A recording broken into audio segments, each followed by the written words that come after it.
शास्त्रों पुराणों में बताया गया है कि मनुष्य धरती पर रहकर जो भी अच्छे या बुरे कर्म करते हैं उन सभी कर्मों का लेखा जोखा मृत्यु के बाद होता है और उसके अनुसार सजा और पुनर्जन्म मिलता है। ईश्वर की दृष्टि में जो अच्छे कर्म यानी आपके काम होते हैं उसे पुण्य कहा जाता है और जो बुरे कर्म होते हैं उन्हें पाप कहा जाता है। पुराणों में कई अच्छे और बुरे कर्मों के बारे में बताया गया है। गरुड़ पुराण और कठोपनिषद में तो यह भी बताया गया है कि मनुष्य को अपने पाप कर्मों के कारण मृत्यु के बाद अलग अलग तरह के पापों के लिए कौन कौन सी अलग सजाएं दी जाती हैं। गरुड़ पुराण में उल्लेख मिलता है कि मनुष्य धरती पर जो कुछ भी पाप करता है उन सभी पापों की अलग अलग सजा बारी बारी से मिलती है। यम के न्याय में किसी भी पाप की सजा से बचा नहीं जा सकता है। कामी व्यक्ति के लिए ऐसी है सजा। गरुड़ पुराण में बताया गया है कि परस्त्री पुरुष संबंध रखने वाले को लोहे के गर्म सलाखों को आलिंगन करवाया जाता है। जो पुरुष अपने गोत्र की स्त्री से संबंध बनाता है उसे नर्क की यातना भोग कर लकड़बग्घा अथवा शाही के रूप में जन्म लेना पड़ता है।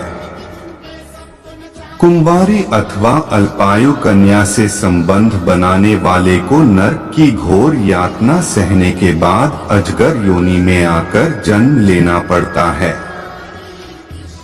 जो व्यक्ति काम भावना से पीड़ित होकर गुरु की पत्नी का मान भंग करता है ऐसा व्यक्ति वर्षों तक नरक की यातना सहने के बाद गिरगिट की योनि में जन्म लेता है। मित्र के साथ विश्वासघात करके उसके पत्नी से संबंध बनाने वाले को यमराज गधा की योनि में जन्म देते हैं। लेकिन व्यभिचार और धोखा देने से भी बड़ा एक पाप है जिसकी सजा कठोर है।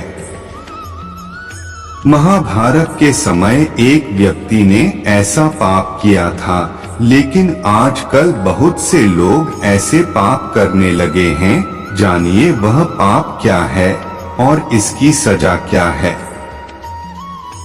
कृष्ण की दृष्टि से यह है सबसे बड़ा पाप। भगवान श्री कृष्ण ने दृष्टि में जो सबसे बड़ा पाप है वह है भ्रूण हत्या। महाभारत युद्ध समाप्त होने के बाद जब द्रोणाचार्य के पुत्र अश्वत्थामा ने उत्तरा के गर्भ में पल रहे बालक परीक्षित पर ब्रह्मास्त्र का प्रयोग करके उसकी हत्या कर दी तब भगवान श्री कृष्ण सबसे अधिक क्रोधित हुए थे।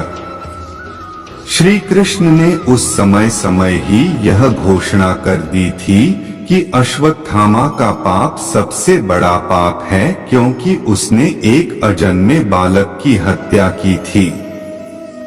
श्री कृष्ण ने इस पाप की सजा स्वयं अश्वत्थामा को दी थी।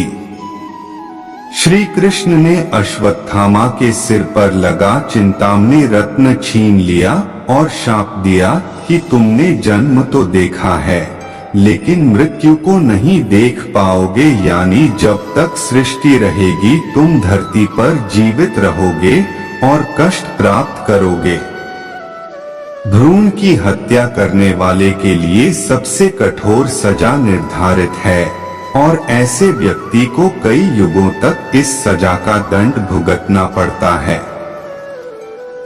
दोस्तों आज के लिए बस इतना ही। मिलते हैं अगले वीडियो में। जय श्री कृष्णा।